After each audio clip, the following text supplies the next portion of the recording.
Your brakes squeal every single time you slow down at a stop sign. People at the crosswalk look over.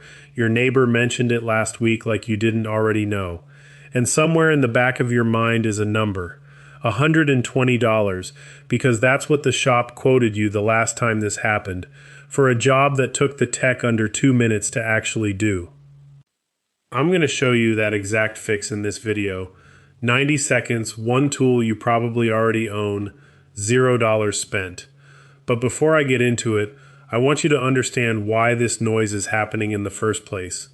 Because the fix only sticks if you know what you're actually fixing. Brake squeal is not your pads wearing out. That's the myth that keeps this $120 charge alive. If your pads were actually worn down to metal, you'd hear a grinding sound, not a squeal, and it would get worse with every stop instead of coming and going. What you're hearing is vibration. Your pad and your rotor are two flat pieces of metal pressed together at high speed, and when the surface between them gets glazed or coated in a thin layer of brake dust, they start to chatter against each other thousands of times a second. That chatter is the squeal. It's the same physics as a wine glass ringing when you run a wet finger around the rim. Nothing is broken, something is just vibrating at a frequency your ears can hear. There's a second cause worth knowing too, and it shows up mostly in the morning. If your brakes squeal on the first few stops of the day and then quiet down once you've been driving a while, that's surface rust. Rotors are bare cast iron. Leave a car parked overnight, especially somewhere humid, and a thin film of rust forms on the rotor face. The first few pad contacts scrape that rust off, and until they do, you get a raspy squeal that has nothing to do with the health of your brakes at all. It's normal, it's not damage. And it's definitely not a $400 problem. Shops know all of this, and here's what most of them won't tell you outright. The fix for that vibration takes them less time than writing up your invoice. They'll say pads and rotors are worn, recommend replacement, hand you a bill for $300 or $400 in parts and labor, and you'll drive out with brakes that still squeal in 6 weeks because they never touch the actual cause. I watched this happen to a customer of mine 2 years ago. New pads, new rotors, $410 out the door, and the car came back squealing before her first oil change. She brought it back in, annoyed, and I did the exact fix I'm about to show you, at no charge, because I felt bad about the original bill, even though I hadn't been the one to write it. Took me 4 minutes. The squeal never came back. I've seen the same story play out with retired customers more than anyone else. Someone on a fixed income hears a noise, panics a little, drives straight to the dealer, and gets talked into a full brake job because nobody explained that squealing and failing are two completely different things. That's most of why I make these videos. Not because $120 will ruin anyone's month, but because it doesn't need to be spent at all. So here's what I want from you before we go further. Hit subscribe right now because I post real fixes like this every week, the kind that save you the exact money a shop counts on you not knowing. My name is Bob Jones. I've been under the hood of cars for over 40 years, and everything on this channel is stuff I've done with my own hands, not read off a script. Subscribe now so you don't lose this channel in your feed, then stay with me, because the fix is coming up, and it changed how I look at every squealing brake job I've ever quoted. Now, before I walk you through the 90-second fix, I want to hand you something bigger. A few months back, I put together everything I know about keeping a car running past 200,000 miles into one document.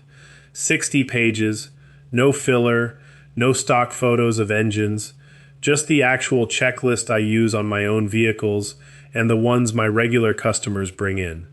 It covers the 12 things that quietly kill engines early, the maintenance schedule your dealer never mentions because it costs them service revenue, and 11 fixes just like the one in this video.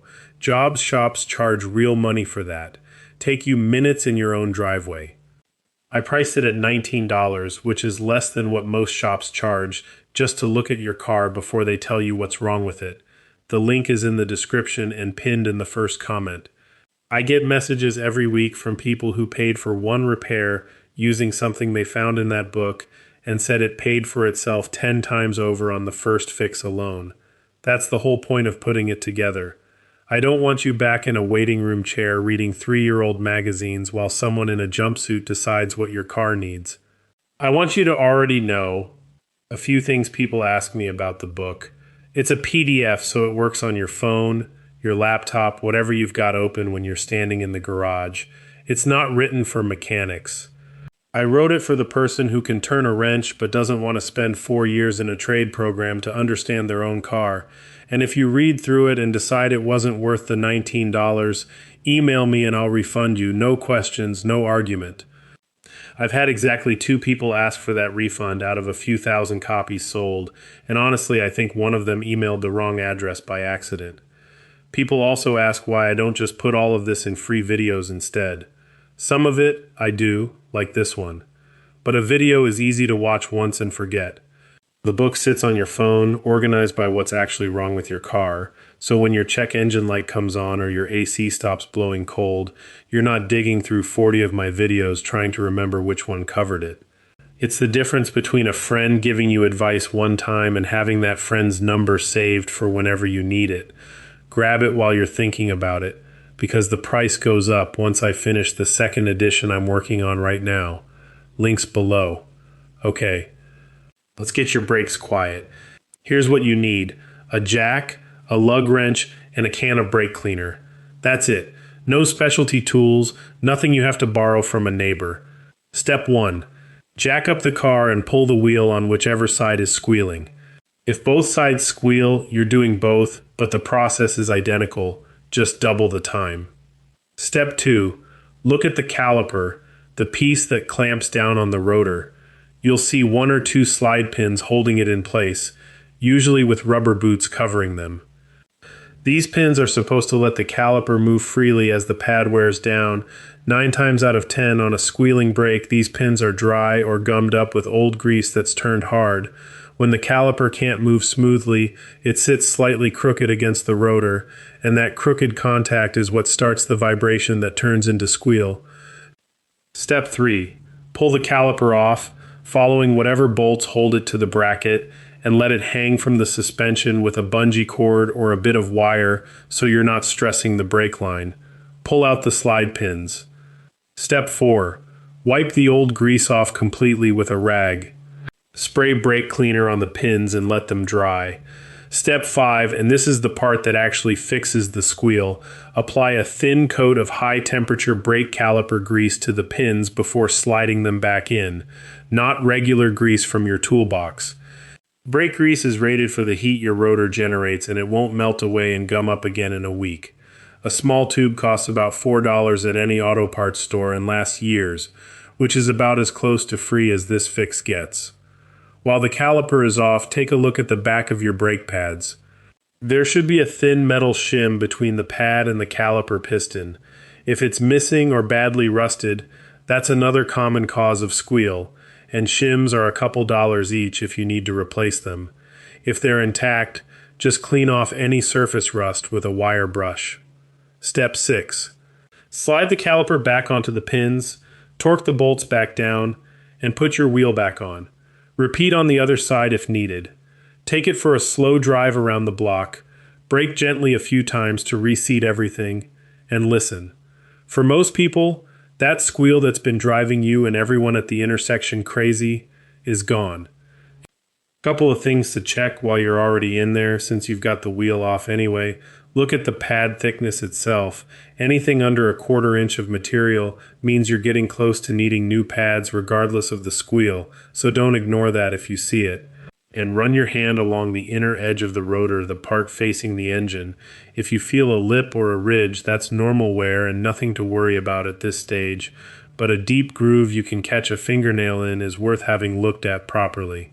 This fix handles the vibration causing your squeal. It's not a substitute for basic inspection, and I'd rather you catch something small now than have it turn into something expensive in 6 months. One more thing that trips people up the first time.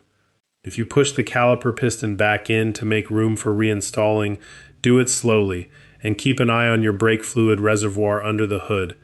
Pushing the piston in sends fluid back up the line, and if your reservoir is already close to full, it can overflow. Not dangerous, just messy, and brake fluid will eat the paint off your fender if you let it sit. 10 seconds of checking the reservoir saves you an afternoon of touch-up paint. That's the whole fix. Clean pins, fresh brake grease, maybe a shim. No new pads, no new rotors, no $400 invoice. The shop wasn't lying when they said your brakes needed attention. They just left out that the attention takes $4 in grease and less time than it took to write your quote. If this saved you a trip to the shop, do 2 things for me. Subscribe if you haven't yet, because I've got a full series coming on the exact tricks shops use to turn small jobs into big invoices, and I go through every one of them so you're never caught off guard again.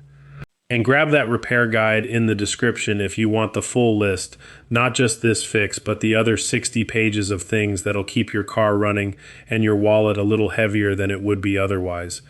It's $19, it's yours the moment you buy it, and the refund offer stands the same as I told you earlier in this video. Drop a comment and let me know if the squeal's actually gone once you've tried it. I read every one, and it helps me know what to cover next. I'll see you in the next one.